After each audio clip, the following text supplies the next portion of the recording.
Okay, I'll put myself on mute then. All right.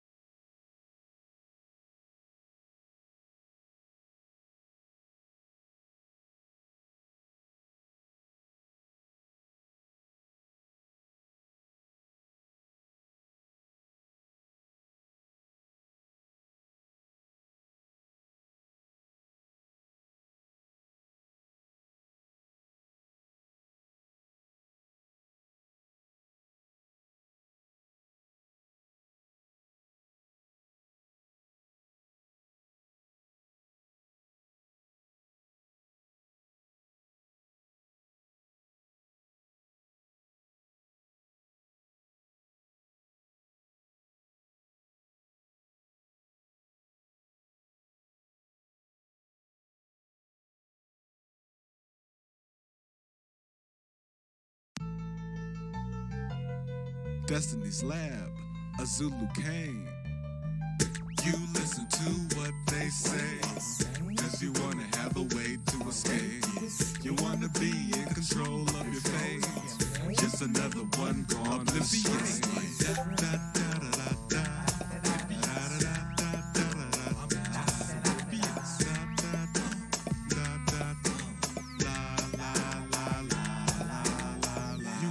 Oblivious to all the consequences and all the obvious problems here. Look at you fooling around with the mythicism and philosophy's hypocrisy has messed up your vision. Now blindly you see no problems with Buddhism and Hinduism. You think every God's inside. I hope that you listen now. The Bible says the spiritual guides are just demons. Look at Acts 16:16 and get reading. You'll see the fortune teller and the demons embedded deep within the body. She could do mysterious things. I'ma tell you this. Hopefully it's not too confusing. It's not some kind of enlightenment. It's definitely not improvement. It was only the demons inside doing those amazing things. Just look at Revelation 16:14. Working these miracles ain't hard for demons to do. They even got yoga instructors and manifesting miracles. But they keep on deceiving, saying there's not a lot of parts of the Bible you should believe in. You listen to what they say, cause you wanna have a way to escape. You wanna be in control of your fate. Just another one gone oblivious.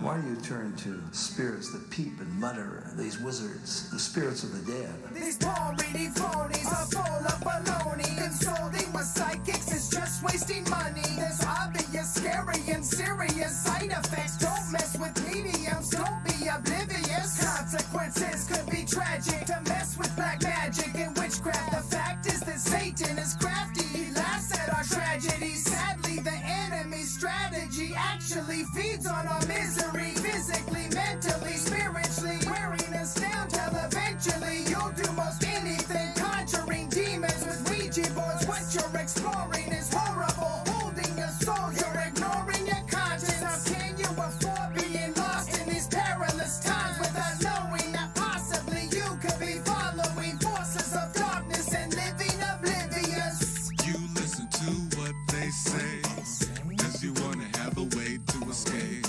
You wanna be in control of your fate. Just another one gone oblivious.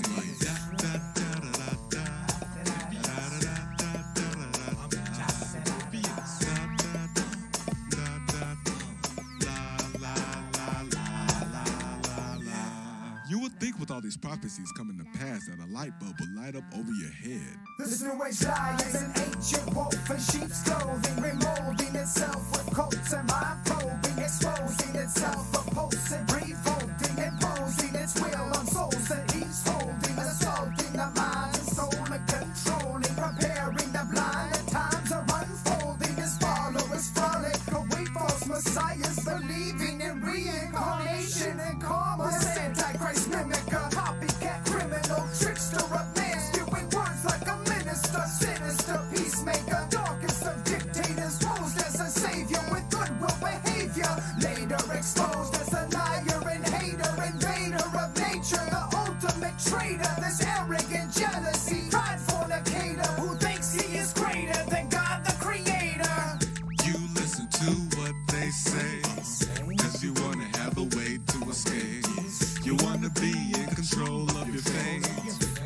another one gone. Oblivious.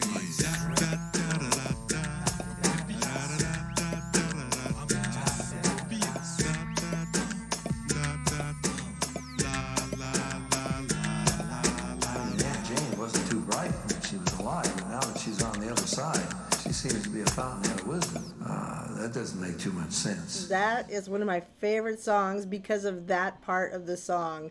Oh, Jenny was a fountain, or no, Jenny wasn't too bright when she was alive. And now that she's on the other side, she's just a fountain of wisdom. So that's so funny because those familiar spirits, that's what they're like. They're just a fountain of wisdom all of a sudden when your friends or family die, all of a sudden, like, you got some medium that's like, we're gonna find this person for you, and they're hold on, is there a Michael? I think there's a Michael in your life. Yes, that's my late husband. He killed himself. Oh, don't worry, sweetheart, he's in heaven. Don't worry, but he knows all these things about you. But they're gonna be incredibly wise on the other side, and they're gonna be incredibly knowledgeable about what's the meaning of all life and existence. So that's my favorite part of this song at the end, because he says that, wow, Jenny was not that bright, when she was alive. Now that she's on the other side, she's just a fountain of wisdom. Doesn't make much sense. But anyway, I want to introduce my friend Benz, and he's around. He might need to take off his mute, but Ben, say hi if you're here.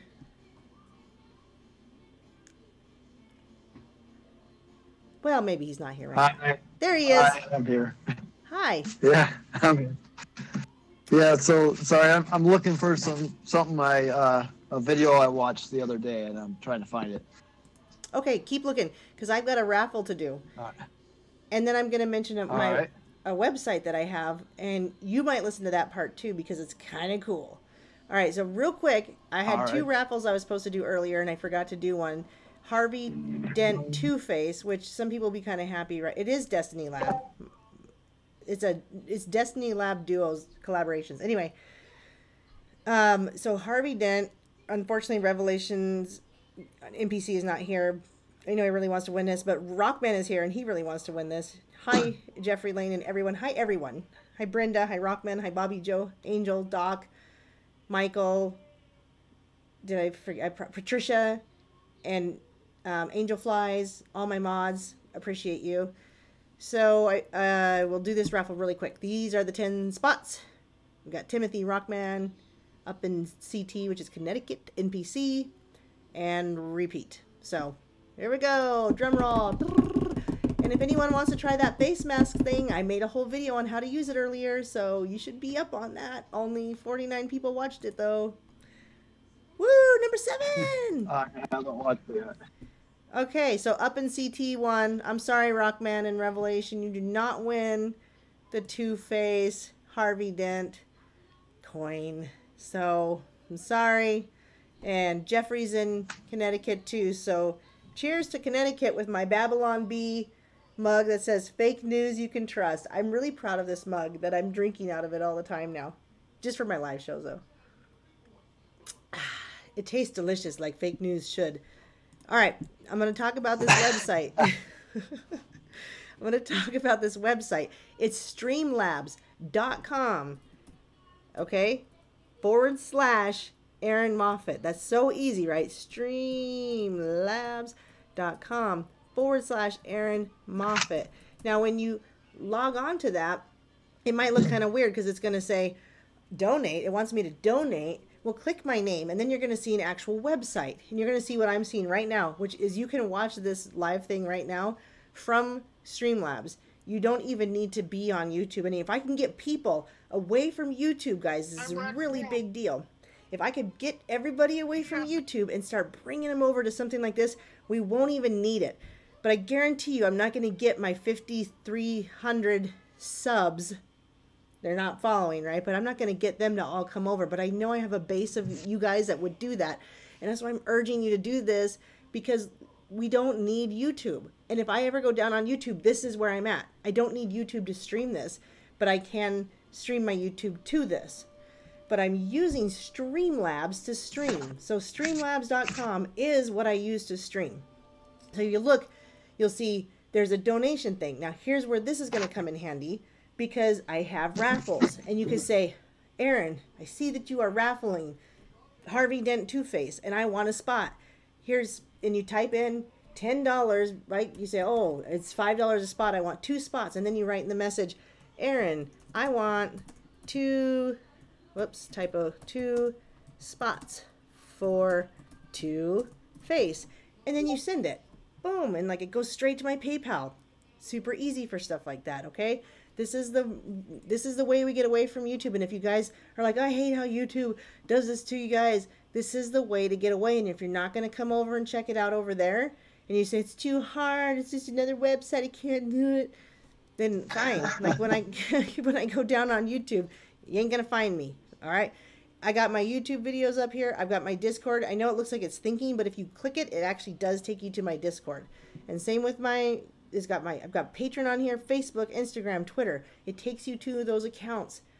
Like everything is here.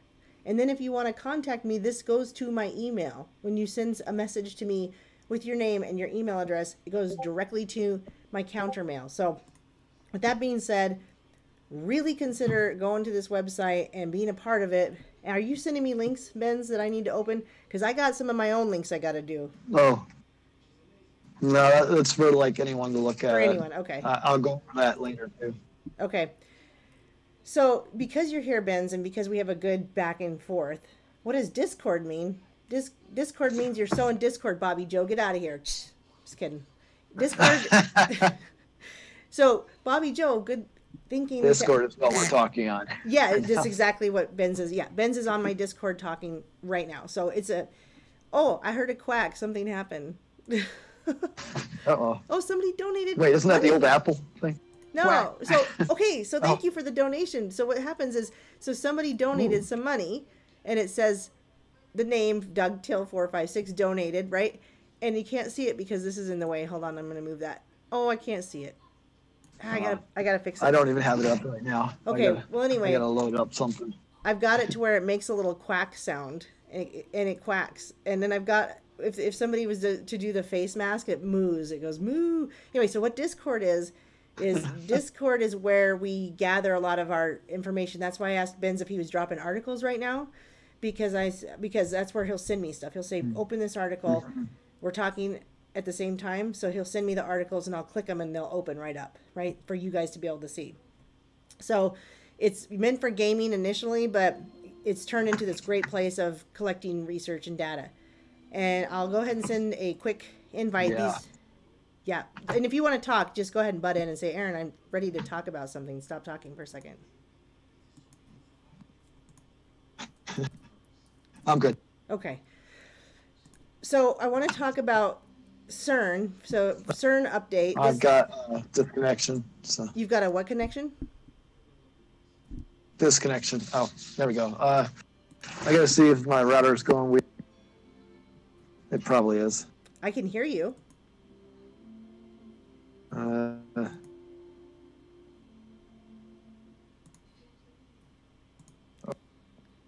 The other great thing is I can pop out this chat now without going to YouTube at all. Can you hear me now? Yeah, I can hear you. Can you hear me? Yeah, I've been able to hear you the whole time. Just been talking over you. Can you hear me now? I can hear you. Oh, okay. Okay. Apparently there's some fluctuations with power in the building. There's a storm going on in Georgia. In Georgia, there's got to be a song. There's a song about Georgia. I think there is. The train that went to Georgia. Isn't there a song about a train that went to Georgia? Okay, this is a funny article.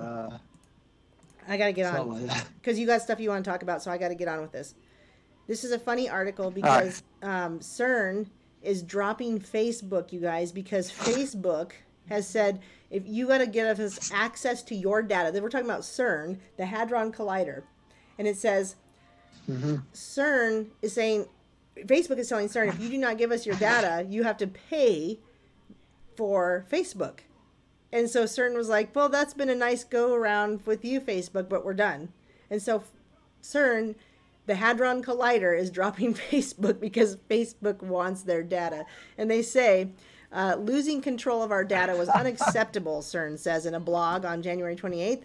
And they said they started using Workplace, which is something it's a service that Facebook offers for free in 2016. And it said some 1,000 members of the CERN community had created accounts. There was over 150 active users.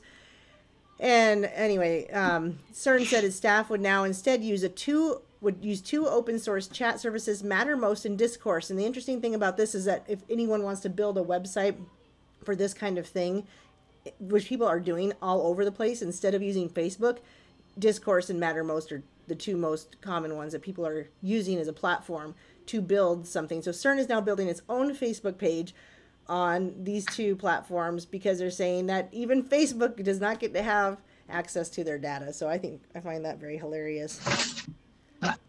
You know, something to add to that. Yeah. CERN is also the guys who create proton mail. I'm glad really to know that. I use countermail. I have proton mail, but I only use it for my Twitter accounts that I have to keep making over and over and over and over and over. So that's good to know. Red Pill uses proton mail too. I know. Now there is I'm aware. proton mail. Like I was talking to someone, and they said that in the industry, proton mail is known as like the most secure email service out there. And I was mentioning, well, they are from CERN, but that could also mean that while it is the most secure, and maybe so that no one can have prying eyes on them, but they may know all the algorithms and have prying eyes on anyone who's using it. Of course they do. Yep. Yeah. And I use countermail. What I did is I looked up the top 10, and I don't remember proton mail being very high up on that top 10, but I know that countermail was. So it's hey Timothy. For security? Hey, Timothy's in Georgia too. Did somebody else just jump on? No, they didn't. Never mind. YouTube? No, I meant on the Discord. So no, we're good. Sorry. I thought I heard going back to somebody Wi-Fi. jump on. Anyway, okay. Oh, Bear did it. It's our fault, Bear. You know why it's our fault? Because we went into the live chat instead of the YouTube chat. So if somebody jumps on, that's fine. We don't have a problem with it. So if you're there and you jump on, you can. This isn't the private one. So just to explain to other people, the way this works is that anyone can get on to our Discord live. And if you want to join Bear, you're welcome to do it. So I'm just going to let him know that by typing. Because this is like, I prefer you guys to come on.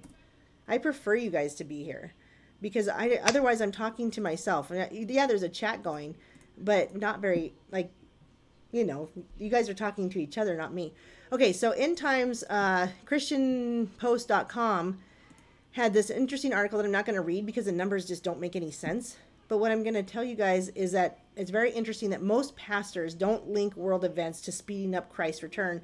In fact, a lot of pastors were saying, it was weird because there was some pastors that were actually saying, well, we're kind of on board with the, the New World Order. Now, they weren't going to say New World Order, but they might say, yeah, we're kind of with it because we think that Christ will come back if things are getting that bad. Weird, right?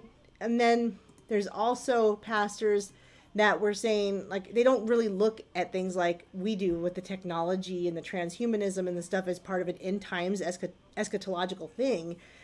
But basically this article with a bunch of confounding numbers was saying that if you go to most pastors, the ones that you're going to find that are even looking to any kind of end time situation are going to be your charismatics and maybe like some Southern Baptists. But most pastors will not talk about end times whatsoever, especially to the degree that we are, of course. But I do know one pastor that does, and that's Pastor Charles Lawson. Pastor Charles Lawson will talk about these things. Do you know about any pastor in Revelations of Jesus Christ, Brother Works? Do you know of any that talk about this stuff? Lawson, that sounds familiar. Let me look him up real quick. What is he connected with any major like institutions, or does he? No, he's a Southern Baptist church out of Tennessee, and you can find him on. Let's see, let me pull it up. What was the first name again? Not Living Waters. His Charles Lawson, and I'll pull him up because this guy is the only one that talks the way he talks. It's just I'd go to my history, but it would take longer, I feel like. And I can never remember if it's something. Oh, Still Waters. I go watch him on Still Waters channel. And I mean, I've heard lots of channels, like woke channels, will take his sermons and put them in their videos. And I always recognize his name. Has he passed away, or is he still alive? No, he's alive.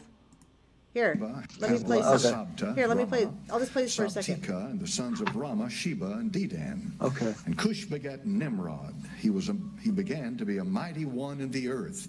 He was a mighty hunter before the Lord. Wherefore it is said, even as Nimrod, the mighty hunter before the Lord. And the beginning of his kingdom was from Babel and Erech and Akkad and Calneh in the land of Shinar. Father, bless your word tonight now. Lord, give me the wisdom I need, Heavenly Father, and the direction to teach it. And Father, may you bless it. This one is titled "The Giants Are Coming Back." Amen. So he believes in the giants and the Nephilim. And you're going back now to the nations. They did say they're coming back, and actually, Zen was he's been reading on some stuff. He was reading up a bunch of information, and he ended up actually going to Homer's Odyssey to pull information out of there, because Homer's Odyssey actually describes some stuff very descriptive. Apparently, so wherever this center place is, wherever the caverns. So, yeah, so there's where Scylla and what was it? Oh, that's Scylla, or what was it? Those two, the two monsters. There was the one that sucks all the ocean in. And up at the North Pole. The one at the North Pole. Yeah. Mm-hmm. I don't know the name. Yeah, where there's the loads. Yeah. So what people were telling one of the guys, he wanted to. He was reading something, and there was a part where apparently, oh man, it was a good video. I mean, it was good information. Sure. Apparently, what's his name? That King Arthur. King Arthur wanted to create some boats and send him up there to this place. And what they told him is that, okay, so here's what's going to happen. You're going to have, as you get closer, the magnetic pull of this mountain is going to get stronger and stronger, to the point where as you're coming up to it, all the nails will be pulled out of your boat and fly to them. Okay. and then I think there was something about it might pull the iron out of people or something. Ooh, that sounds demonic. I don't, right? Because they don't want us to have iron.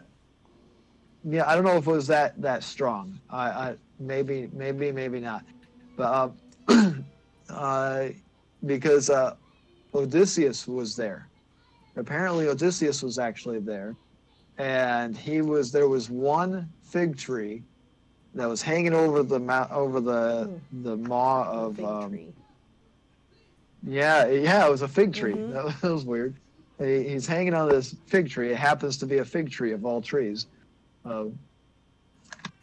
So he's hanging on this thing, waiting for the thing down below to stop sucking in all the water and start spewing it out. And so finally, it spews it out and spews out the leftover remains. But he said when he was hanging there, he was hanging over the edge of it, and like literally, you could look down and see the ocean down below, or see the ocean floor down below. It was like dark sand straight down there. But a man could, like, while this ocean was being sucked up, a man could sit there and like drop off of that thing and plummet all the way down and hit the bottom of the ocean without touching water. And so, like, because it was where the water's being sucked in, you mean? Is that? Yeah, okay. Yeah. It plummet all the way down to the bottom of the ocean and hit the sandy bottom and not even touch water at all. And so, like, that's the description he was giving. Like, he didn't actually say that, but that's the description. You could look down and see the bottom of the ocean floor right there, and it was dark sand, and there was no water. It was all being sucked to the sides by the thing that was sucking. And but when he had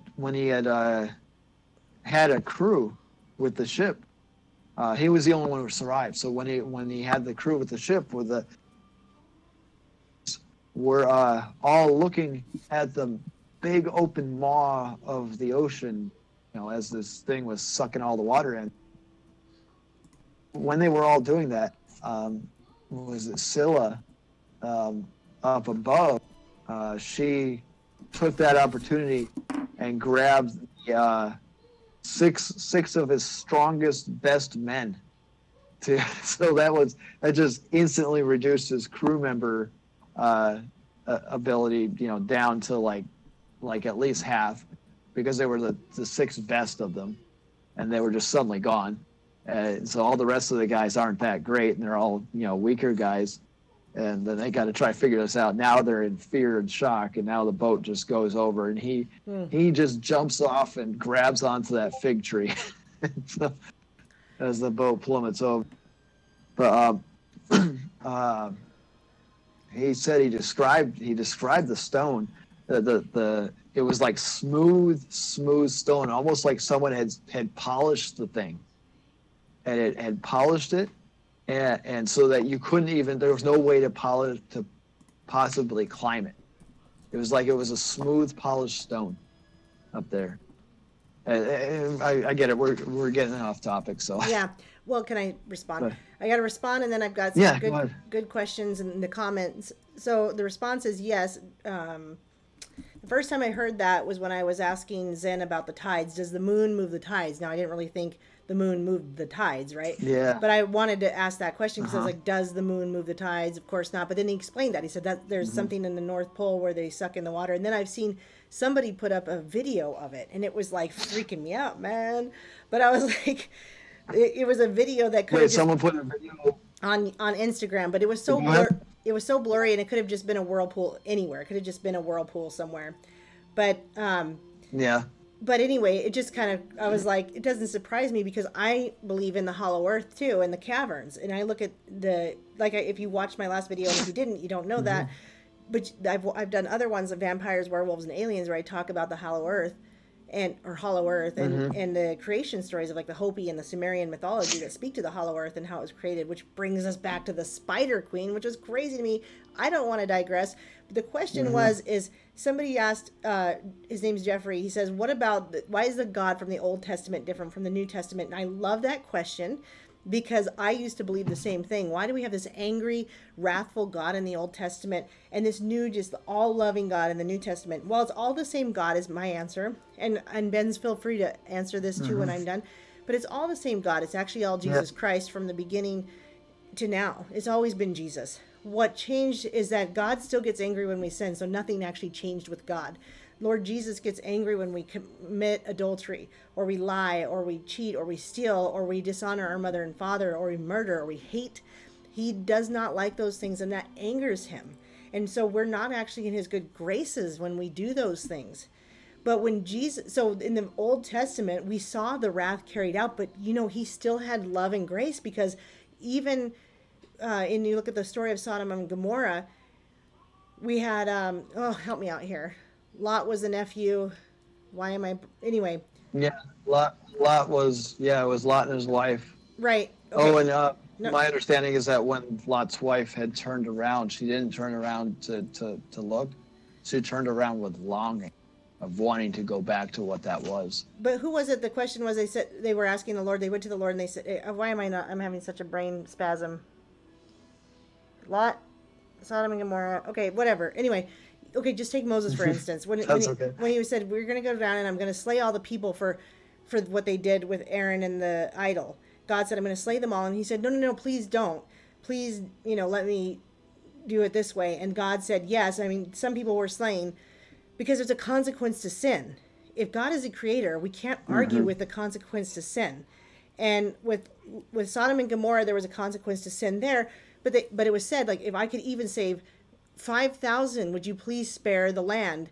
And God said, sure, I would for 5,000. Okay, what about for 1,000? What about for 500? What about for 50? What about for 1? And God said, yes, I would do it for 1. So we see the Jesus of the New Testament in the Old Testament, having love and mercy for even just one soul that would come to know the Lord before he had to deal with the rest of it. Now, if we look at the flood, that's different because we're looking at a vile and corrupt serpent seed creation of hybrid NEPHlLlM, the giants. And so what happened is the fallen angels in Genesis, we read that, more so in Enoch in the book of the giants. They came down and they saw the women and they were fair to them and they wanted them. And angels are also able to make different decisions, and they don't just have to march to the Lord's orders, or there would be no Satan. So they came down. Now, they were already fallen, as far as I understand. They've already left. A third of the angels left with Satan after the war in heaven. But they came down to breed with women and created a vile, disgusting... Just imagine Hillary Clinton and her feeding on babies. This is what we're talking about. This vile and disgusting corrupt... So, yeah, go ahead. I've got something to add on that. Mm-hmm. So the whole thing about it was that Satan, like Samael, he was telling God, don't create man, because they're going to fail, they're going to sin, they're going to just destroy everything. Sure. Don't create them. And so he said, no, I'm going to create them anyways. This is the plan. This is what we're going to do. And so he did it. He created us. And then Satan comes along and tempts them and causes them to fall. Well, God already knew that was what was going to happen. So he had a whole plan for it. But the whole reason why the angels came down is that so Satan had enticed them, and so they were going to create, they were going to prove to God that they knew better and that they could make something better. But the problem was that, well, Samael, Satan, he is only an architect. He can build whatever you want him to build, but only with the materials lying around at hand. Yeah. He cannot create. Right. And so that was the problem. He was trying to create something new that hadn't existed yet. And because it hadn't existed, he had to turn to whatever powers were available. And so he actually told the angels, gather whatever power you can get, be it light or dark. Gather whatever powers you can gather and find a way to make a living being that is better than man. Well, some of them went and created stuff with light, but then some of them created stuff with darkness. And so there was the 100,000 giant war where these giants were fighting each other, some of them to protect humanity and some of them to destroy humanity. And so I imagine some of them were created with light in them, but then a lot of them were created with darkness in them. And because they were created with powers of darkness, there was no light in them. So there was no light of goodness. And so they all were, like those guys were evil. They were just plain, pure evil because all they were created with was powers of darkness. And because they were created because man has the ability to create life, and they were created with the help of man through women, what ended up happening was the spirits were being created into these Nephilim, but using powers of darkness. And so they were dark spirits, evil spirits, but because they were created, they ended up being actual spiritual life.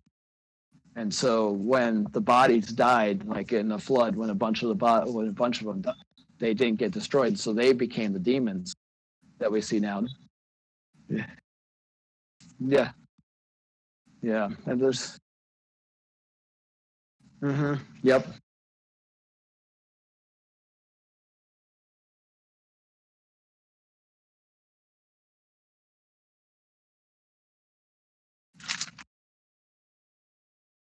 Well, so I actually, from my understanding, is that there actually is a father and there is a son. So there are actually two entities but it was Jesus who was doing a lot of the stuff. Well, there's a lot of, I could be wrong, but a lot of documentation speaks to there being a difference between the Father and the Son. However, it also should be said that most of the time when things were actually done, it was Jesus who was doing it. It was him who was walking in the garden with Adam and Eve. It was him doing most of the stuff. So most of the time when you see someone referring to God, it was actually Jesus they're referring to. There's only a few times when God actually stepped in himself and did something, and I don't even remember what they are, but most of the time, it was Jesus doing it. Let me speak on that because I accidentally had myself muted so that people aren't confused. Okay. Just for a second because the girls were getting loud. Anyway, people have a couple questions. They have a lot of questions, and I can't answer them all at once. What I was going to say then is fine. I think it's one person. I think it's all one person. But I don't care if I'm wrong, right? It's not. It's like one of those things. Like if the truth comes out that God and Jesus are not the same person, then fine. But I think it's all one person. But anyway, we read in the scriptures that God did something in the New Testament to make it so that we didn't have to have prophets anymore. So I'm answering the question that Jeffrey had. I hope he's still here. We don't have to. Jesus said that was all done. We don't need the prophets anymore. We don't need to do it this way where they've got to come into the temple. And what was that thing that was done then that changed that so that we didn't need the temple and we didn't need the prophets and we didn't need the bishops and we didn't need everything? The sacrifice. The great sacrifice. Right. It's Jesus giving himself to us for our sins. Or giving himself for us for our sins, sacrificing himself and taking upon himself the sins of the world. What are the wages of our sin? Oh, the wages of sin is death. Yes. So it's the second death too. And a lot of people don't think about that when they say the wage of sin is death. The wage of sin isn't just you die in more life. Spiritual death. Yeah, Yep, it's the spiritual death, and a lot of people don't think about that. That's the reason why we're able to be saved. That's the reason why when Paul, so you should watch that video that Zen did just recently. It was like something like Old Scriptures number 2 or something like that. Okay. Ancient Text number 2. He goes into this. There's a part where Paul was given a bunch of visions and was shown a bunch of things and sent to like a bunch of places, and he was shown all this stuff, and that's why Zen was getting on the whole thing about Odysseus. He was reading from Odysseus to explain what Paul was showing, and so that was kind of interesting. Right. But then, yeah, there was a guy who came to see him. While he was in this, in one of these, while he was actually taken somewhere and shown all this stuff, someone came to see him while he was there, and he said he sighed and he said we're just experiencing like mental anguish just watching this stuff go on, and they're just like, this is so frustrating, but we got to watch. And so he asked the angel bringing him along who it was. He said, that's Enoch.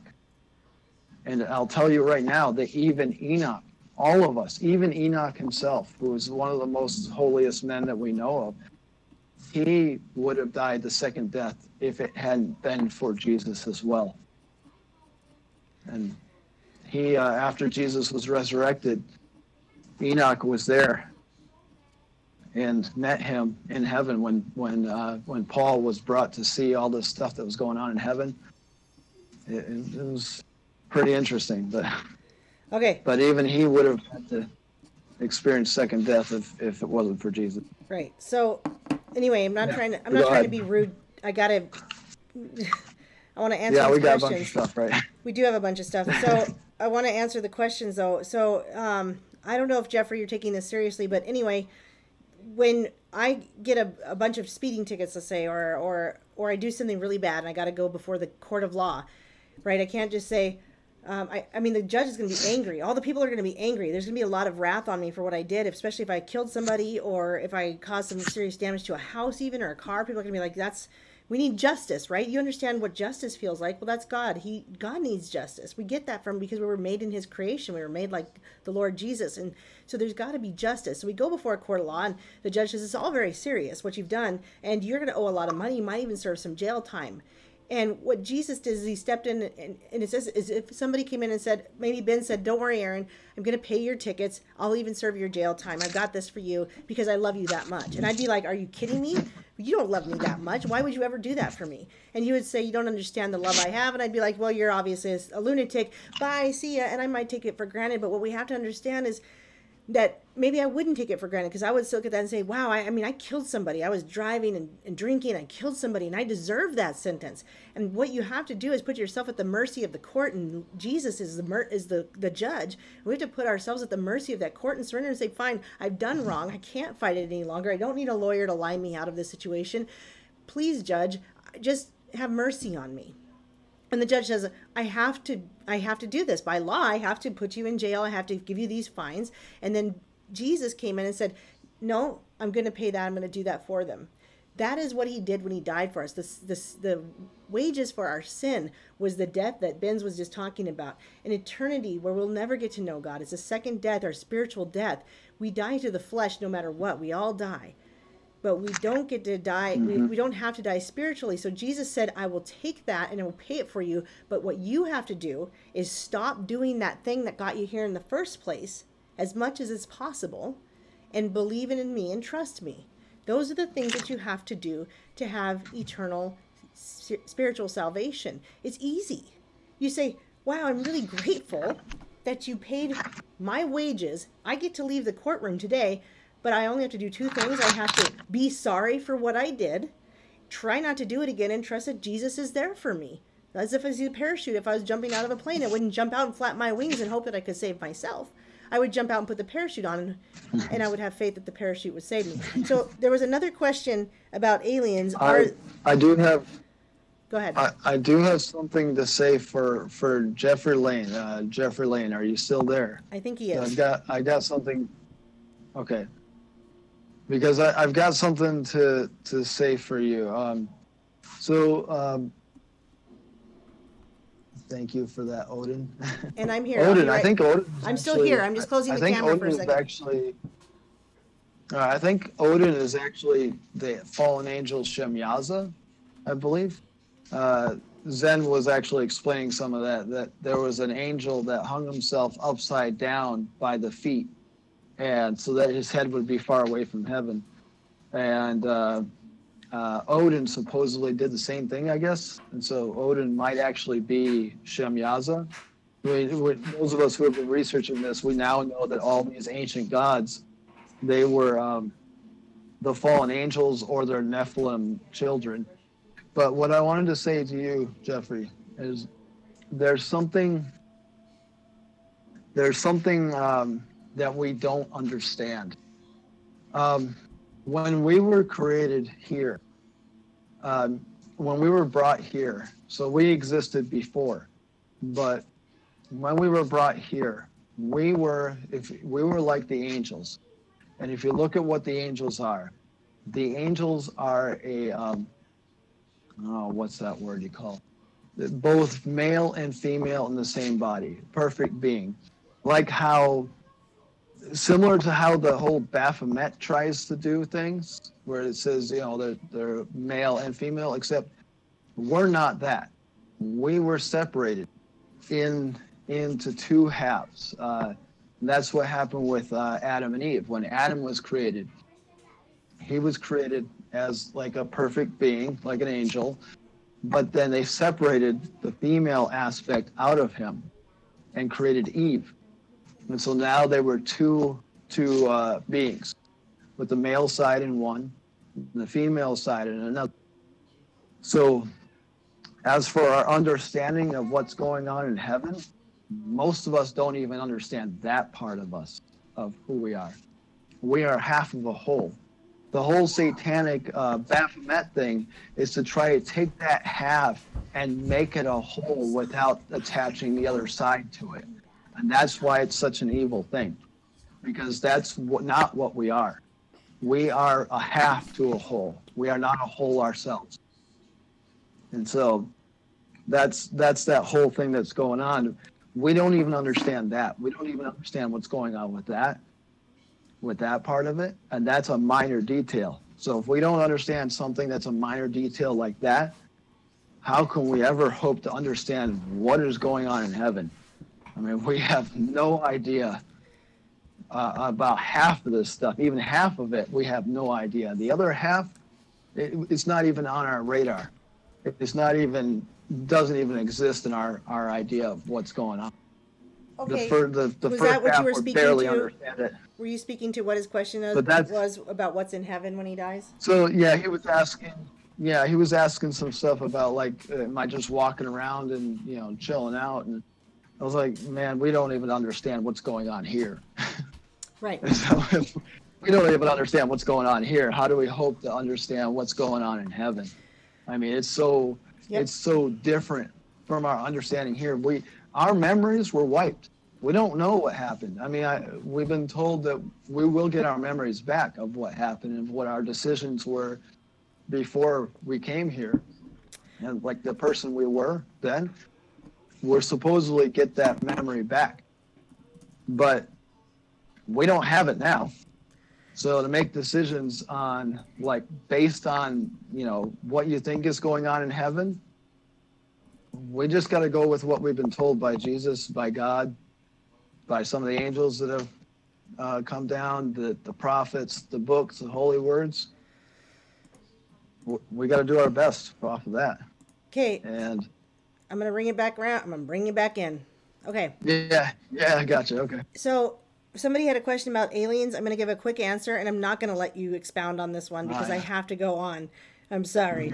But aliens are go ahead. Aliens are just another great deception, like we see with the rituals, blood rituals, seance rituals. They're just aliens are coming and promising you a better world. They're saying we're here to help you, but they're doing scientific ritualistic stuff on you. And yes, there are physical manifestations of what they're doing, definitely provable. But if you can call out the mighty name of Jesus Christ, you can stop the abduction and you're back home. So that's very interesting. There's someone that goes by the name of Joe Jordan. He does what's called like CE4 research group. You can look it up.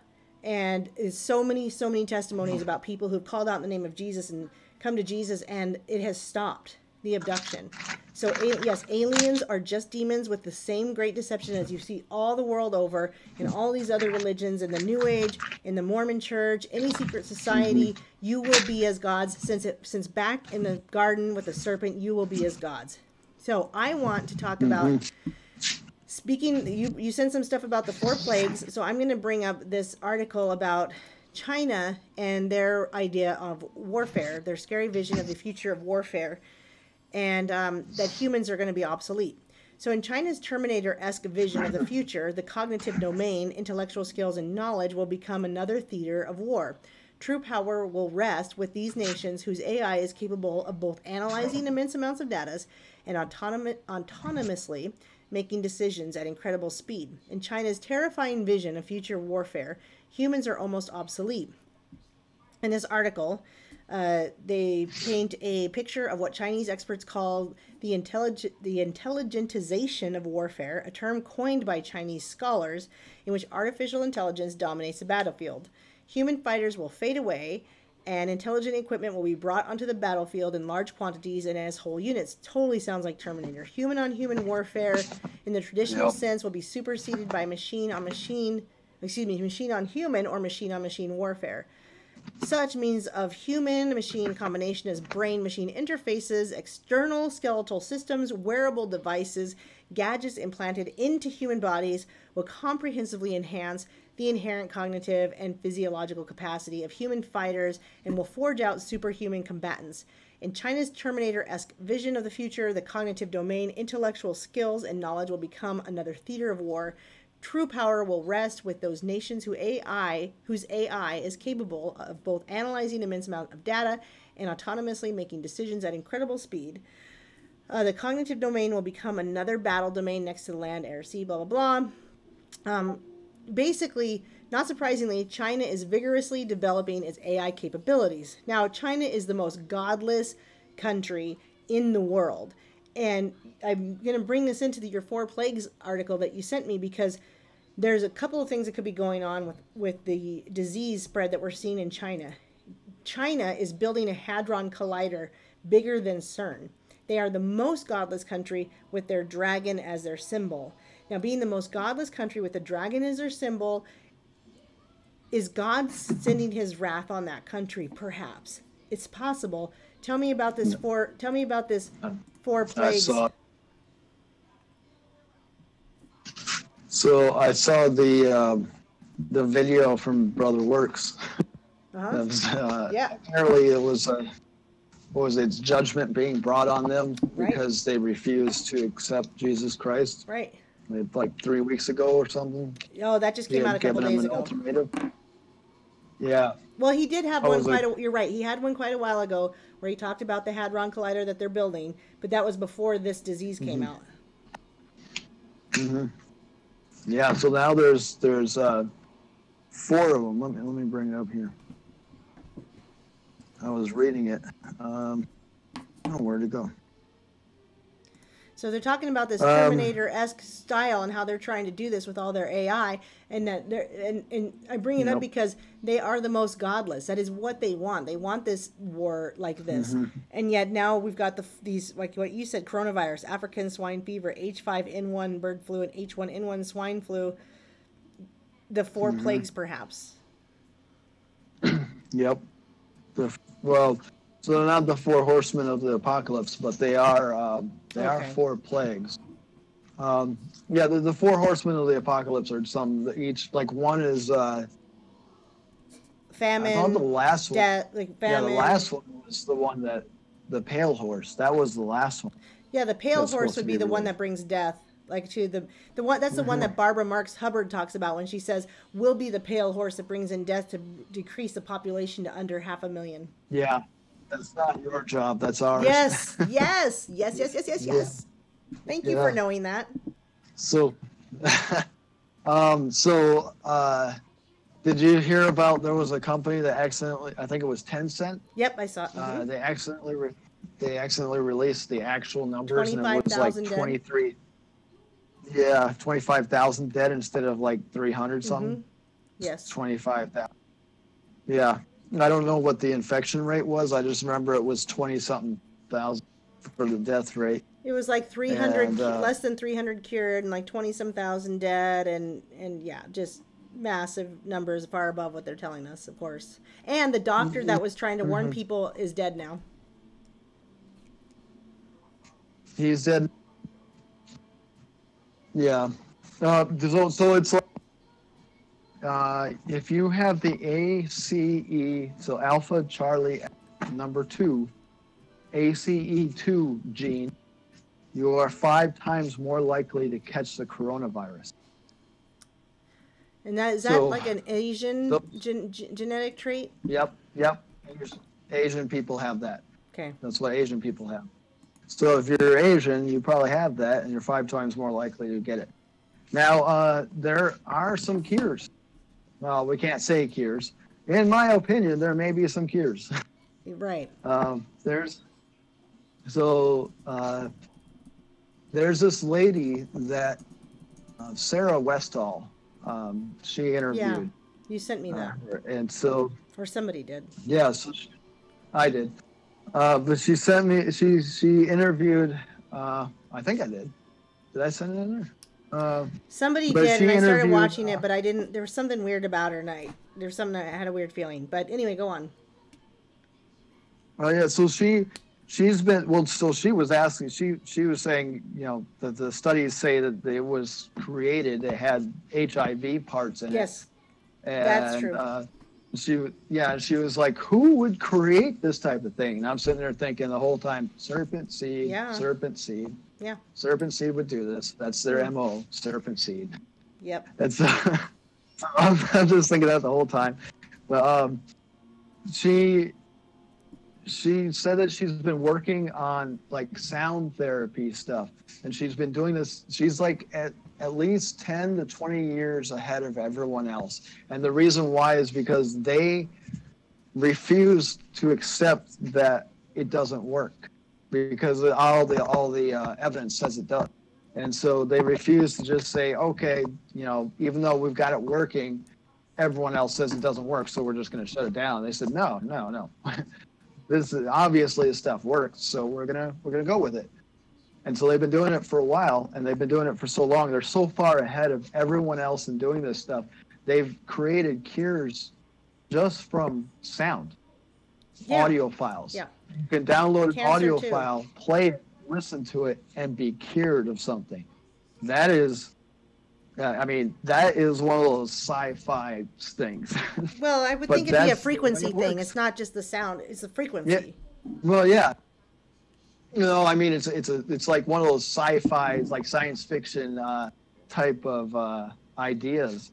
But that's where we're at. That's the type of stuff they've been creating when you don't listen to mainstream science and let them tell you what to do, and you just actually create something that actually works. You end up creating miracle cures because mainstream science doesn't want that. So yeah, but she even created something that you could speak into it. You could speak into the microphone, and it will analyze your voice. And it will tell you if you've got the coronavirus. And then if you've got it, they have an audio file that you can play and you can listen to. But they said also, everyone is different, right? So some people, they listen to it for a little while. That's how they back up the fact that it might not work. But it might not work for you. No. They said specifically, it's because everyone's body chemistry is different. So some people, you only need to listen to it for a little bit, and then they start feeling a little weird, and they said, okay, if you start feeling weird, then turn it off, because then you've got the treatment. Some people, they need to listen to it a little bit longer, and then after a good long time, it'll work. There's like two different files. One I think was like 30 minutes, and one was like 8 minutes or something like that. And so the 8-minute one was like a super dosage. She said, don't take that unless you're like really, really sick, because it's got all the stuff in there to basically make all this stuff for your body. And she said if you're like really, really sick, then you'd use that. It's like a super. That's funny because they use the super cure. They do a picture of the Four Horsemen on this article. So speaking of weird things, I put a title on this called brain worms, and a lot of people were like, what, brain worms? I want to tell you what this again is Chinese. This is a Chinese thing, okay, on brain worms. All right. Brain cancer, robotic worms could soon be used to destroy tumors. This is the most interesting article I think I've read in a long time. Listen, Chinese researchers have developed robotic worms that can move through blood vessels to reach patients' brains and directly destroy the tumors, avoiding the serious side effects of conventional treatments. They're talking about the percentage of brain tumors and how many deaths we have of them. Obviously, it's a lot, 700,000 a year. Americans are currently living with brain tumors. Our goal is not to develop but this is where it's amazing. Okay, these robot worms that measure from 1 to 3 millimeters and work without batteries. Just so you know, you don't need any batteries for them, because they have an external magnetic field system. They have they've made the heads of these worms from a magnet consisting of an alloy, iron and boron, and the tails from a special composite material. To activate the robot worm in the brain, the patient will have to stand still, placed in a magnetic resonant machine, much like what you would do in an airport, to create the corresponding magnetic field. Once inside, the worm will be able to bring drugs to the target area, avoiding the side effects associated with conventional treatments.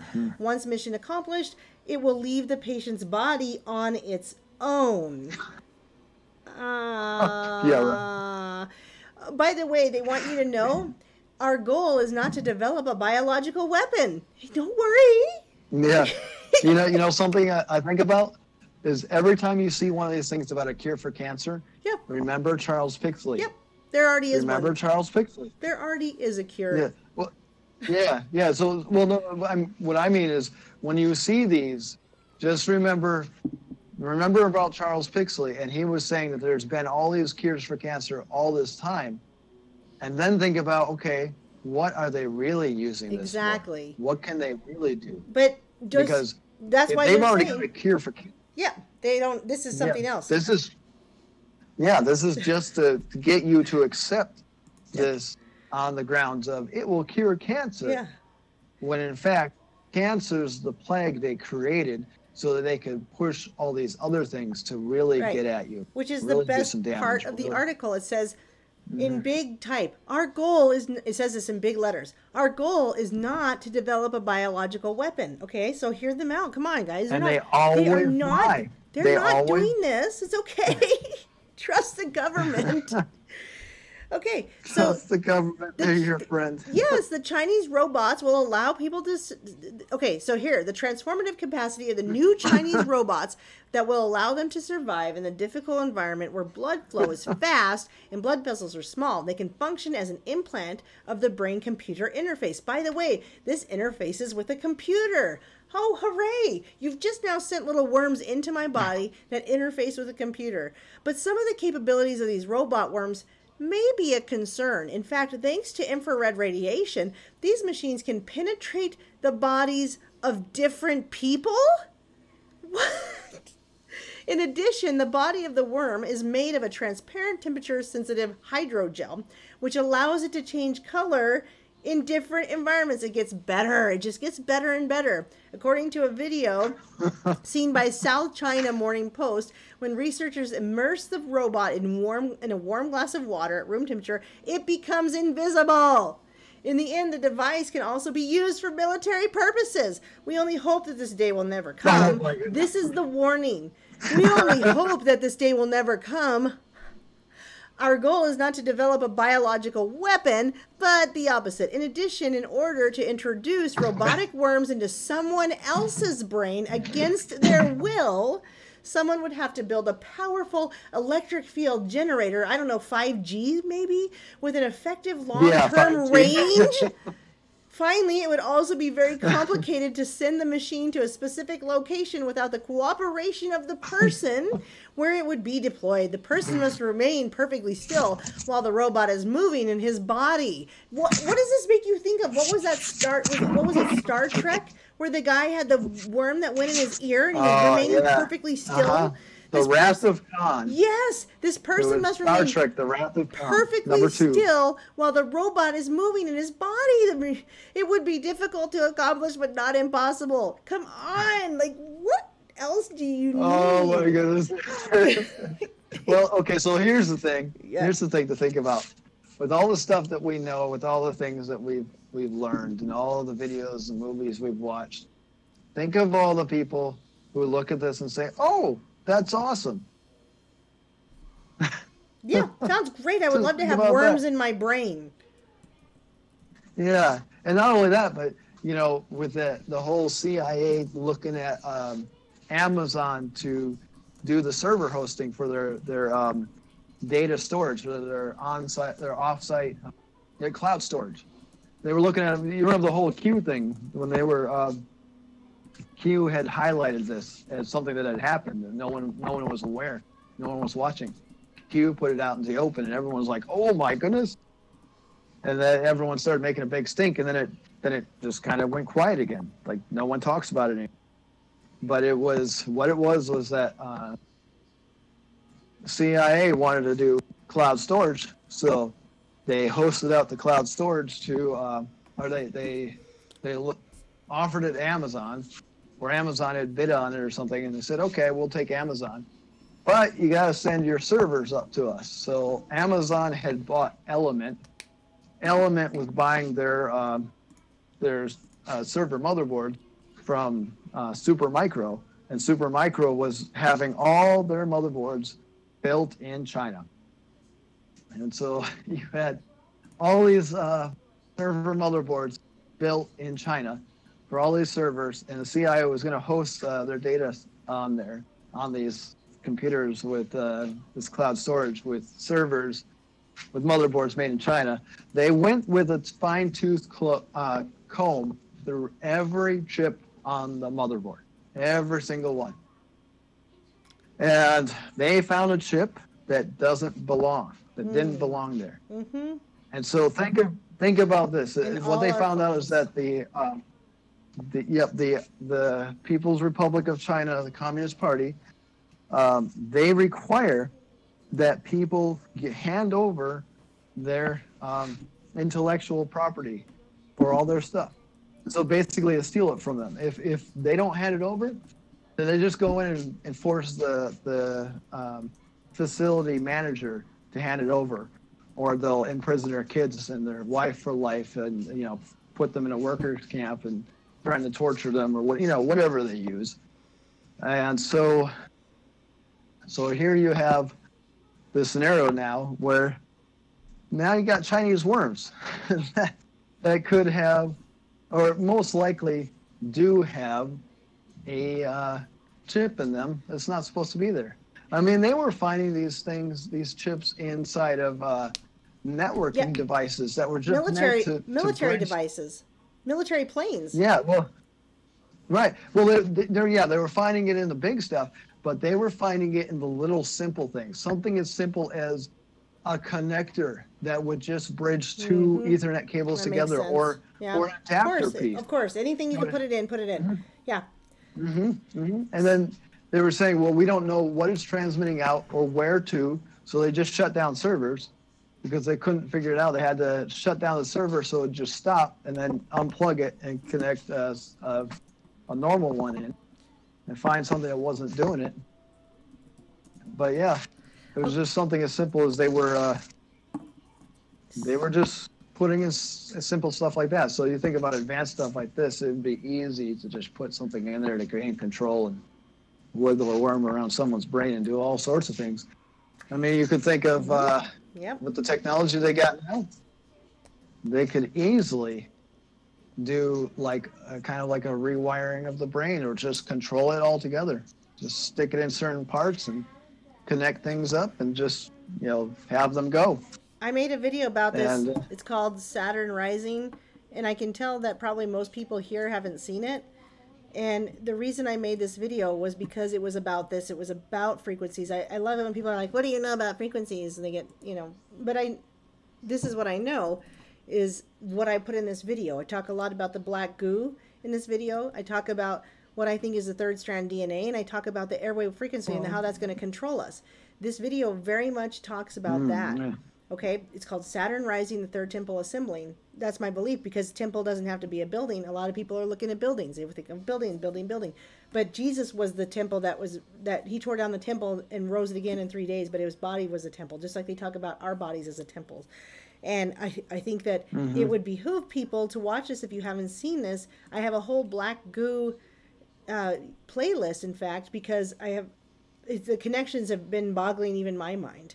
Yes, of course Venom is involved in that. I did a video called Invasion of the Body Snatchers where I talk about Venom. I did videos called Vampires, Aliens, and Werewolves. I understand I have a lot of videos, guys, but they have a connection. It makes sense. They all connect in this thing. And you're asking about aliens, Jeffrey. They don't need a UFO to fly around, and we're the ones that created the UFOs. But they utilize what we create to make a joke out of us and to say, oh, we're here, we're another race from an interplanetary. Space is fake. I've never believed anything more in my life. We have not gotten to the moon. We cannot get outside of the firmament. The whole Van Allen belt, I mean, it's still intelligently done. They do math, to make us think that all this stuff exists, but it doesn't. Did you see that? There's a couple of videos that have come out by... I think it's a guy named Woketown or something. He put together a very, very good. It was a very good, interesting, little recap of all these different things. So this guy saying, "So you all think I should be wearing a tinfoil hat, but I keep catching NASA doing this and that." And he's listing all these different things where they come into screen with harnesses. Sometimes they just fade in the screen. Sometimes they use VR for fun, just to play around instead of using it to actually do what they're supposed to be doing. And the things that they do, sometimes they forget to turn the VR on, the VR, the virtual reality. Yeah. Sometimes they forget to turn it on. Sometimes they forget, or sometimes they have glitches where their virtual reality doesn't work right, and the object they're using, the that the virtual reality is portraying. It glitches through people's heads. Sometimes the whole thing glitches and glitches the people out of frame, where the whole thing just goes crazy and starts swirling because it glitched up and messed up. Yeah. There's so many times when all this stuff has failed. You look at the moon lander when it was. Okay, here's one for you, Jeffrey. If you're there, if you have a question about space and stuff, the moon landings and stuff, I want you to think about this. When the lander was lifting off after they were done and they left the moon, who was on the moon still, taking pictures and moving the camera around, panning the camera? Someone was there. They didn't have robotics like they have now, like as advanced as they have now, where they could have had someone controlling, through radio waves to make the camera pan. Someone was manually panning the camera because they were adjusting it, moving it around. And somehow the lander was there was a few explosive bolts that came out and like what looked like, kind of like fairy dust. Yeah. And then the lander just lifted away without a thrusting source. Yep. That's interesting. And then when you look at it, it wobbled back and forth a little bit, side to side, like it was being pulled up on a string. You just couldn't see the string. But then they showed another part where they had a satellite being pulled out of the space shuttle, and you could see the satellite coming out of the space shuttle. But then you look in the background, and there's a guy's head there. So either there's giants in space, or that was in some video lab where they're just recording the whole thing, and someone was in front of the light, or the light was shining on his forehead. And you can kind of see him a little bit purplish in the background. And what about the mouse that was just up in SpaceX? Oh, yeah. SpaceX. They did their little test. We should show yeah, that. the I'll rocket find engine. Yeah. That mouse must have like superhuman powers, because that mouse had no problems. They were saying it was Mighty Mouse. Yep, Mighty Mouse. Mouse. They found Mighty Mouse. Yeah. Found Mighty Mouse. He exists. He's real. Mouse. He's right there on the. He's right there on the human test subject. On the SpaceX rocket engine, as it's hurtling through space, and it's sitting there somehow climbing around the top of the rocket, moving around. Hadn't exploded, hadn't floated away. It's like it was just sitting there moving around like gravity was real in space. And yeah, like this mouse is like, I'm just gonna hang out right here in this little spot. And they're live. Hold on, I'm gonna play it for a second. They're like live. Stage is on its way to they're drop live off talking about this into its targeted orbit. Here we are. We're As back. a reminder, the we're first in stage had an on-time launch today at 12:29 p.m. Eastern Time, just a few minutes ago, and a nominal ascent. Hold on. As I mentioned earlier, you see those grid fins deployed on the left side. We are at T plus 5 minutes. Right here. And the second stage is on its way to drop off Dragon into its targeted orbit. Yeah. I need some food. On-time launch today. We are at T plus right here. No, it's not showing up. It's not. Oh, there we go. On its delay. Way to drop off Dragon into right its here. There he goes. Yep. There it is. Yeah, now it's showing. The first stage had an on-time launch today. Come on, the SpaceX. Mighty Mouse origin story. Yeah, exactly. That is totally the Mighty Mouse origin story. How Mighty Mouse came to be. Yeah, hey Jeffrey, yeah, you're right. Stanley Kubrick did do a very good job fooling some people. He did an excellent job. You know, I wonder if that movie Wag the Dog. Yes. Yep. Like, predictive programming. Yeah. Absolutely. Yeah, well, not only predictive programming, but more like. Oh, hey! Somebody did a face mask. Yay! I love it. My head's on fire. Wait, I have a hat on and I have glasses, and there's fire all around me. Woo! That's so fun. Yay. Oh, that's what that is. Thanks, Anonymous, who did that. It's supposed to be like a $5, but they were able to do it with $2. That's cool. I'm on fire, yo! I mean, I'm not. It's not demonic, so nobody get all demonic and be like, oh, somebody put a fire face mask on you. You're demonic. It's not like that, okay? All right, we got to kind of wrap it up because I got kids to put to bed. So give us your last thoughts, Benz. Give us your last thoughts. I think we're right about in the middle now. I think we're right about to these viruses are going to sweep through and they're going to kill off a lot of people. Mm-hmm. But here's something to remember.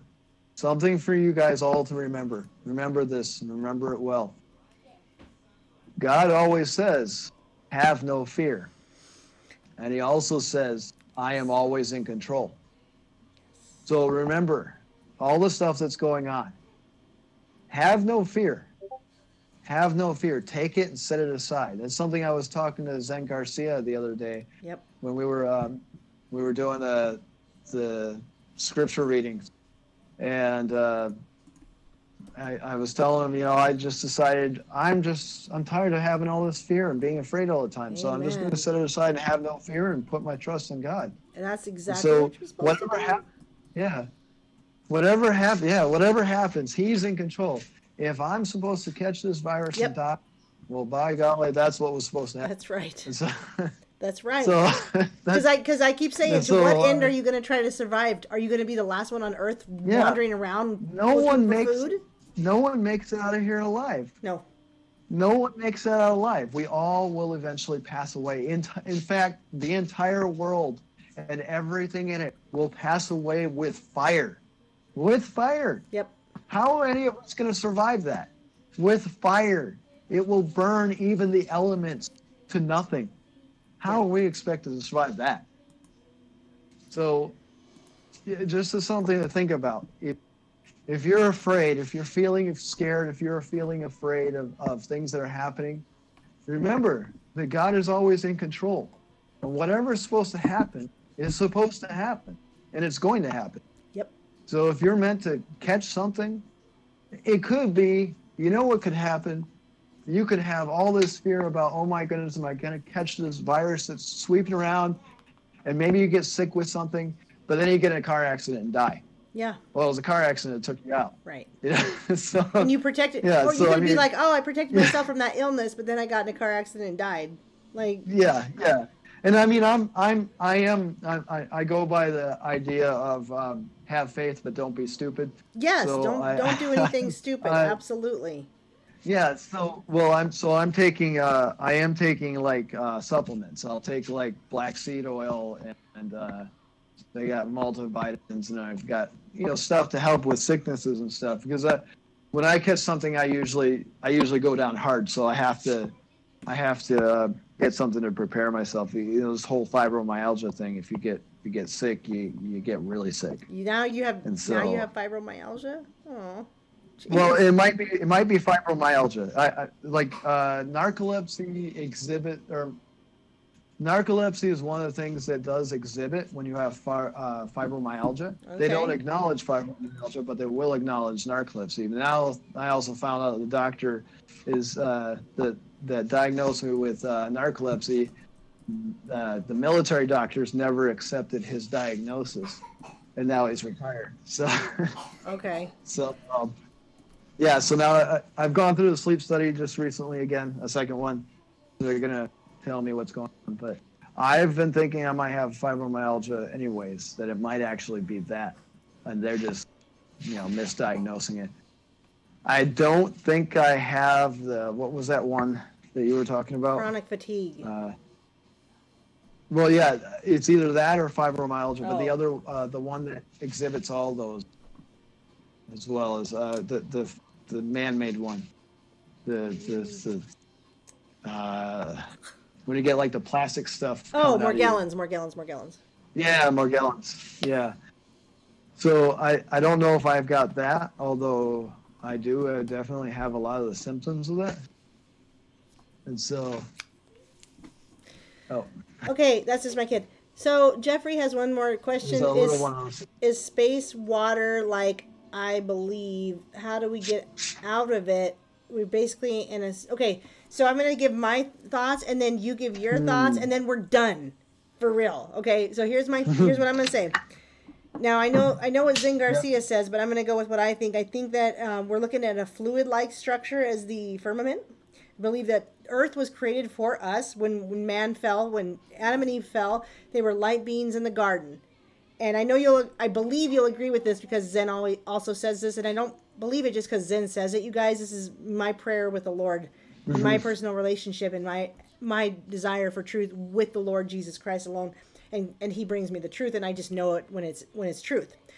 That's all I can give you. I got no proof other than my relationship with the Lord and my prayer. But I believe that when we were in the garden, we were different bodies, we were different creation, like you said. And so when we fell, we had to be created in the flesh. And I am starting to really understand what Zen means by Satan having a hand in that, but I'm going to leave that alone for a minute. Okay, so Earth was created for our fall, I believe. It was created before we fell because God probably, had a pretty good idea what was going to happen because Satan and all his fallen angels were already here when we were created on the earth. And so when we were created on the earth, it was creative only for us. So everything outside of it is the heavens. Now, there's the three heavens, like Rockman said, he's right. There's the air and the earth and the other heavens, right? And in the air is, there's 7 up there. Okay, and I'm just going to I don't have a lot of knowledge on that part. But anyway, beyond the firmament is everything else. In fact, I actually think that Satan and the demons and hell is not yet a place that's separated from heaven. I think everything's kind of together. Now, what I mean by that is you don't get to hang out with the Lord God and enjoy his love for you if you go to hell. You don't get to do that. But Satan and God talk with each other. They're in each other's midst often, and so Satan can come and talk to the Lord. But anyway, that's all out there, and there will come a time where they are cast to the lake of fire, and they will not be allowed around the Lord anymore. Satan will be done forever, and he knows that, and so he's got a lot of time. Anyway, speaking of what space is, there is no space. It was created. This is all created for us. This is a pocket of, imagine like the heavens outside of us. Everything outside of us is heaven or hell. But it is not. Yeah, go ahead. That's what my answer. We don't even really fully understand what's really going on. We know that there are, like based on some of these ancient texts, it explains that there are there's a couple other worlds that were created, like 6 or 7 other worlds that were created. Well, 7 other planets. I don't know about worlds. I don't know about this. Not planets. Not planets. It's other worlds that were created and then they were destroyed because none of them were. Preceding us. Gotcha. Yeah. Okay. Yeah, preceding us, where God had created 7 others, or 6 or 7 others, but then they were destroyed. He destroyed them because they weren't good enough to. But he said this one was finally a perfect one that worked, and he was creating it, I guess, and there was the first like Genesis 1 and Genesis 2. Those are 2 separate creations. Yes, they are. A lot of people don't understand that. There's Genesis 1 was the first time that he created. It was when he actually created the world. Period. And then there was the pre-Adamites. Kind of like the garden people, beasts of the field. The garden people. The garden people. They tended to the gardens. They were like beasts, but they tended to gardens. They were like, my gosh, I don't know. They're just like humanoid things that would work the gardens. They were kind of semi-intelligent, but just enough to make sure the gardens were tended. And but they were like just beasts of the fields that just weren't very bright. And so then there was the war in heaven, and the earth was literally destroyed. They were saying that like the angels that were cast down were literally swirling around above an empty wasteland where there was nothing there. Yes, and that's nothing to land on. Yeah. So the second creation, Genesis 2, is when they recreated the earth again. Which is also they created the flesh bodies of Adam and Eve. Mm-hmm. Yep. And so when they created Adam and Eve, the whole thing about Adam and Eve was that I think with Adam and Eve, it's a testing of us, the angels that were part of the war or were standing around during the war. Yeah. Because because I asked Zen about this. I don't know, like I don't fully understand all of this or remember all of it. Yeah, but you're doing it. But together we're kind of telling the story. Yeah. You bring it till you wing. You wing it till you bring it. Because I don't like fake it till you make it. Because we're not faking it. We're trying to speak the truth. But that's the army. That's the army. Fake it till you make it. Nah, we wing it till we bring it. And here's the thing: is I believe you're speaking the truth. What you're saying makes sense to me. It will make. Do you think even with Zen, with all his intelligence, it didn't make sense the first time I heard it? I was like, what? You know, the fact that I understood serpent seed came from other research. So anyway, don't worry. Just it's even scriptural that you can go out and start talking about Jesus and the Bible and salvation without even knowing the Bible. It's okay. You're doing a good job. Yeah. I would like to ask Jeffrey Lane a question. If he knows about serpent seed. We've kind of talked about it in the chat. I saw people talking about the reptilian line, and I mentioned something about it. But yeah, we're not going to digress on that subject, but we should ask him if he knows, because we could do another show. I'd just like to know if he knows about it. I got to wait for the time delay. Yeah, true. I've actually figured out how to shorten it again, so we're actually back to a much shorter time delay. Hey, he just responded with something. An ex-NFL player is saying on Twitter, the Illuminati killed Kobe. His name is follow Larry Johnson. Yeah, I'm familiar with Larry Johnson. Yeah. Kobe was definitely, whether he's dead or not, it remains to be seen. I cannot digress on that topic. So here's... I think a lot of these people are using their deaths as an escape. So like Kobe Bryant, what's his name, the pedophile? Jeffrey Epstein. But there was also 3 virgins on that. There's also 3 virgins on the helicopter, all at the age of 13, which is notable. So I'm gonna say 3 of them. I'm gonna say something, and then I'm gonna ask. I think you're a great prayer warrior, and I'm gonna make an announcement. If you would, thank you, B Tech Vendetta, for the donation. That is amazing. I love it. God bless. So because you're a good prayer warrior, Benz, you don't have to do this, no pressure. But after I make an announcement, would you be willing to pray for us? Sure. Okay, so my announcement is I have a new guest coming. It may not happen tomorrow because I'm not going to put pressure on him, but it might be tomorrow. I have a magician, an ex-magician, who wants to come on and talk about the occult side of magic. We just together with a few other people watched 3 hours of occult magic and the magician aspect of things, and he came out and said, I was a magician, I was doing this. And so I think it would be really, really, really good and really interesting to bring in the information that we learned and what he already knows and to have a conversation. So yeah, 2 minutes, we're going to say a prayer and we'll be done. And so look forward to that. Maybe tomorrow night, if all's, God willing, because we have our health to worry about. We've all got colds and stuff going on at the same time. But that's the plan, is to have a magician on very soon. And it's going to be really good. So you guys are going to want to tune into that, okay? And so with that, Benz, I would love if you would take the floor and say a prayer for us. All right. And so there's something, Hail Odin 666. Yeah. Interesting. They asked, like Penn and Teller? Penn and Teller are atheists. Right. So Penn was on, I believe it was Penn, the one that talks. I don't remember the silent one's name. Penn. But the silent one's name? No, Penn is the one that talks. Okay. So Penn was on Hackers. I just realized that. Was he? The movie. Yeah, he was the server admin that didn't really know what to do, and the guy who was a criminal had to come and help him out.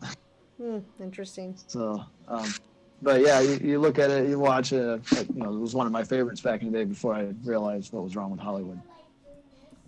All right, so All right, let me think a little bit. Can you turn that down, tell her please, it's a Rose? little guy. Hold on. Can you turn that All right. down, please? Gotcha. We're going to pray. Turn it down. Thank you. All right, I'm ready. Okay. Dear Heavenly Father, we come before you today. We thank you for all the many things that thou hast given unto us. You've given us so many things, so many blessings.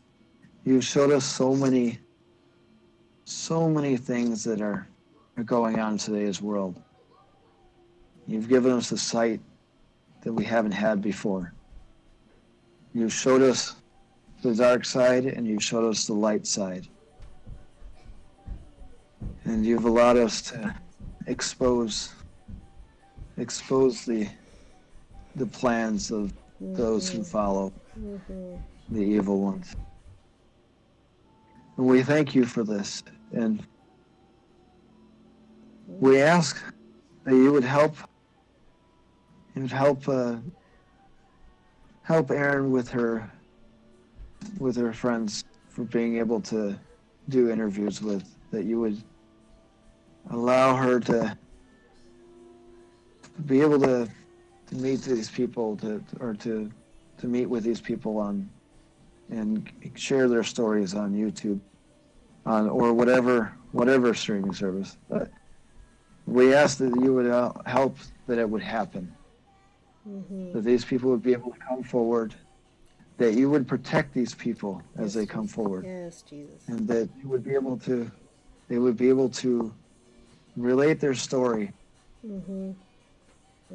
Tell us more, give us more information about the plans so we can prepare against them. We ask that you would help us with preparing in general, to give us reminders, to give us ideas, things that we need to do. We see that it is all about to start falling apart. We know that it's going to get bad. But we also know that you've seen this from the beginning. And that you've prepared for this as well. Yes. We ask that you will help us to prepare for this. We ask that you will be with us, that you will walk amongst us. Like the men that have been put in furnaces, and you've walked with them, amongst them, and they've exited unharmed. Yes. We ask that you would be with us like this. When we go through these trials, through these viruses and these plagues that are about to come across us, through the wars that are about to start to happen, through the many things that are about to be brought upon this earth, the famines that are about to arrive, all these things that are about to come, we know it's about to get bad. We know it's about to become the worst thing that we've ever seen, like hell on earth. Yeah. We ask that you will be with us, and you will walk with us and guide us. Show us where we need to go. Show us what we need to do. Help us to be able to perform the duties that we need to do, to go to the places we need to go to. We ask that you will be there with us. Walk with us every step of the way. Help us so we may come back to you. If it is our time to go, comfort us, Yes. console us. Yes. Show us what you need us to see. Help us to feel what we need to feel. Help us to be comforted in our time of need.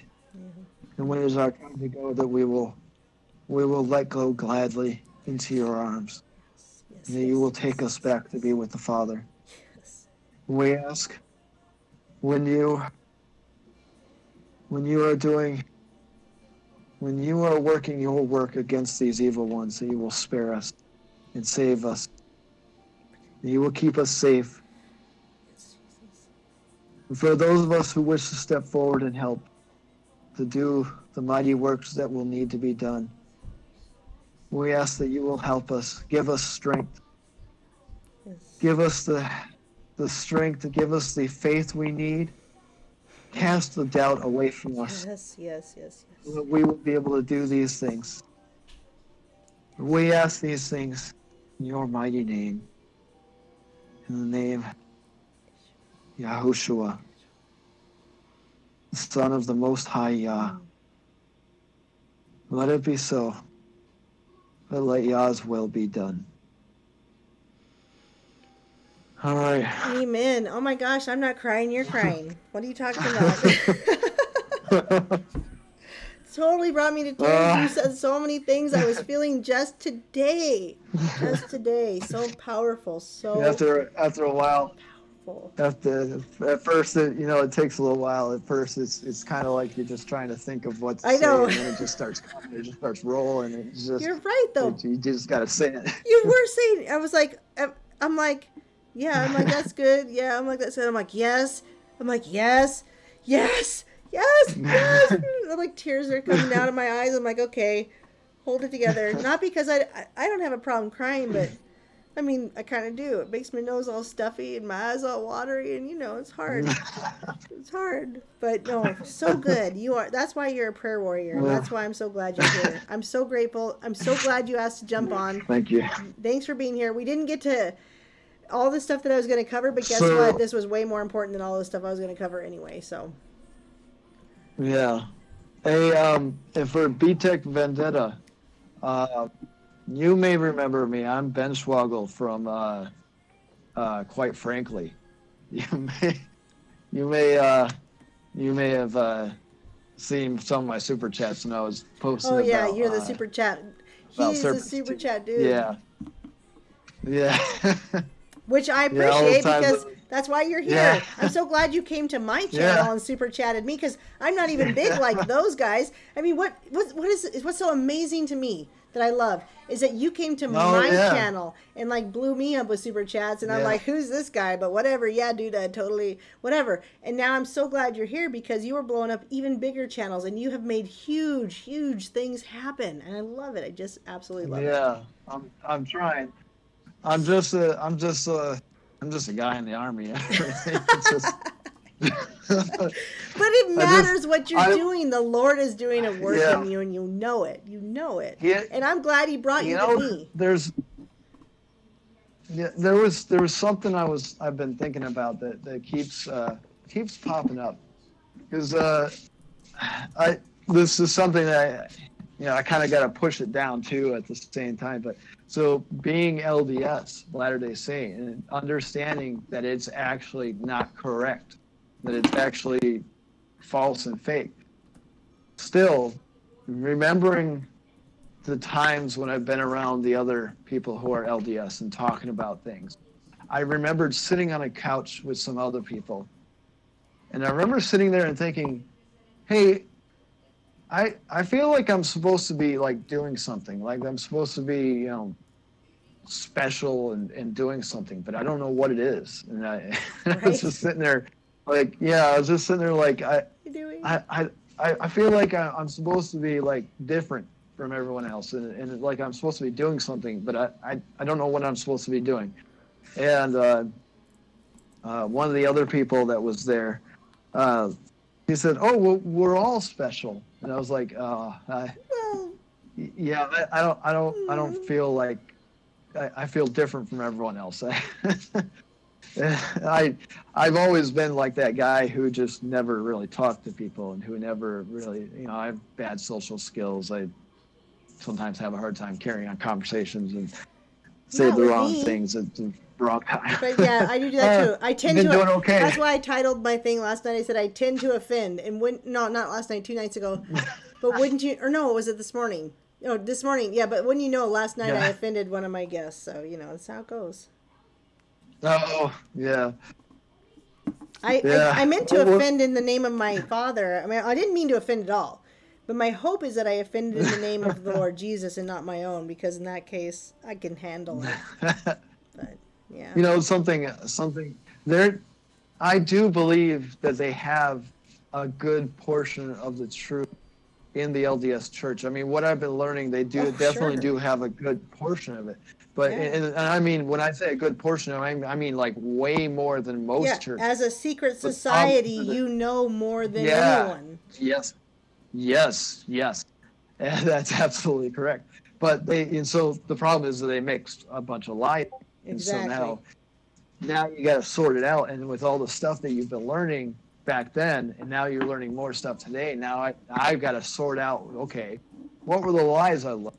okay, these sayings that we would say, well, that actually does sound like truth, but then this other thing, well, that's a NASA lie. Right. So that's not real. Yeah. So, but one of the things that we do talk about is that do not take offense. If someone is offensive, don't take offense to it. It's as simple as that. It's as simple. Well, it's more difficult than it is to do it than to say it, but it is as simple as don't take offense. Don't be Practice offended. that. Yep. Yeah. Don't be offended. If someone says something, even if it's offensive, you look at it and you say, well, that was offensive, but I'm going to choose not to take offense to it because, you know, when you look at it, in order to be, I guess, in order to be kind of towards to err on the side of godliness, you would need to not take offense to things and to be willing to understand what someone else is going through when they do something that causes offense. Because a lot of times these guys are going through pain and suffering themselves just like the rest of us. And so if they do something, it's because they're hurt and they're lashing out. And they feel offended themselves with something. Which is, it's so hard, but listen to this. If someone comes at you angry and they say, you're this problem, this problem, this problem, if you can actually humble yourself and say, wow, like, what should we do about that? Like, what can I do about that? You'd be surprised. Yeah. They'll probably go, you know what? It's actually me, not you. But anyway, we could do this all over because this is like the Bait of Satan, that great book called The Bait of Satan. But I've got to get my kids to bed. You are a great prayer warrior. I appreciate you being here. And anyway, y'all go to bed, but look forward to the magician coming soon because he's not going to perform any magic for you because he's beyond that. He's saved. But it'd be a good story. So I love you guys. When you say, quick question. When you say magic, was he doing just a simple like sleight of hand stuff, or was he doing like the real stuff? I don't think so. I think he's got a generational thing going on.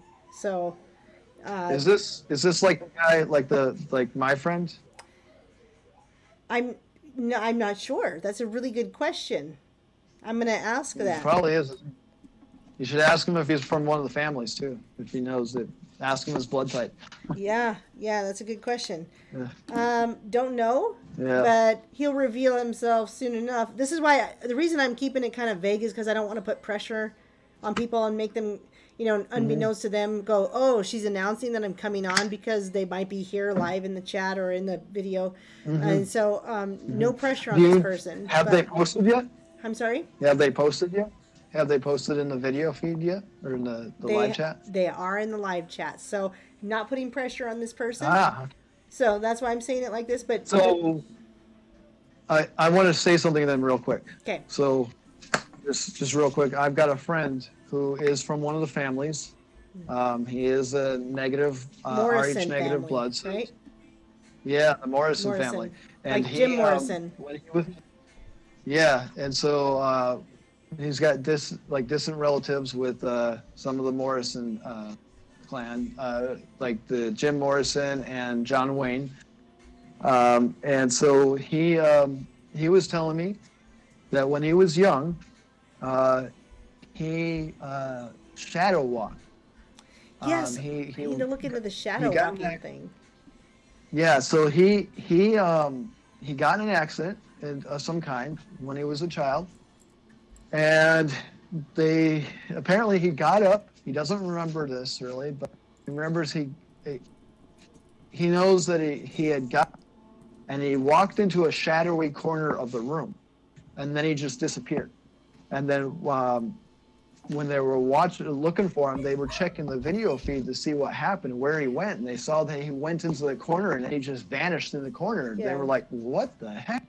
And then his grandma calls up his dad like a few hours later and says, "Hey, yeah, your son's on my couch." They still don't know. They still don't know how he did it. Well, he'll say he walked through the shadows, like they can travel in the shadows, right? Yeah. So he was a kid when he did it, and he doesn't really remember it. He was kind of passed out and exhausted. But apparently, I'm not sure if this is correct, but from what I understand, apparently the Morrison family may have to harbor demons. There may be a family agreement that's been made to harbor demons. So I don't know if this is true or not, but this is what my friend tells me, that this is what's going on with him. And so he actually has 3. So when they approach them and ask for shelter, they have to give them shelter because they the family. Think they have to. That's the deception. They think that, yeah, that's the deception. So he thinks he has to. He also, I'm trying to work with him because now he's going on deployment, so he might be gone for a while. But I've been trying to work with him. He does say that he is Christian and that he believes in Jesus Christ and he has accepted him. He also did say he saw a cross fly across the room. Grant Morrison wrote Batman. Grant Morrison wrote Batman, and what was Batman's name? Bruce Wayne. And what does this Morrison say he's related to? Is John Wayne. John Wayne. Grant Morrison wrote Batman and calls himself a chaos magician. Oh, man. Grant Morrison did? According to Rockman Raiden, it's in the chat, it says Grant Morrison wrote Batman and calls himself a chaos magician, and Bruce Wayne is Batman, but John Wayne was an uncle to your Morrison friend. John Wayne is a Morrison. Yeah. Or John Wayne was a Morrison. So John Wayne being a Morrison, and Bruce Wayne being Batman, and Grant Morrison writing Batman and calling himself a chaos magician. It's all connected. Mm-hmm. All right. What does Batman do? He's a bat. And he's a shadow walker. Yeah, he's a shadow walker. Oh my goodness. Yeah. Oh, and he uses technology. He uses technology. Definitely. So all the stuff they're researching with technology, he uses technology to do it. And so. Yes. Yeah. Okay. I gotta go. Yep. Blowing my mind. I love you guys so much, but you're blowing my mind too much. And I could do this all night, but I'm gonna cut out even with you. I'm gonna get off of everything and I'm gonna go get my kids into bed. And I love you and I thank you so much for being here. Love everybody here. Full armor. Peace and love of the Lord. Good night. Good night, guys. Good night. Peace.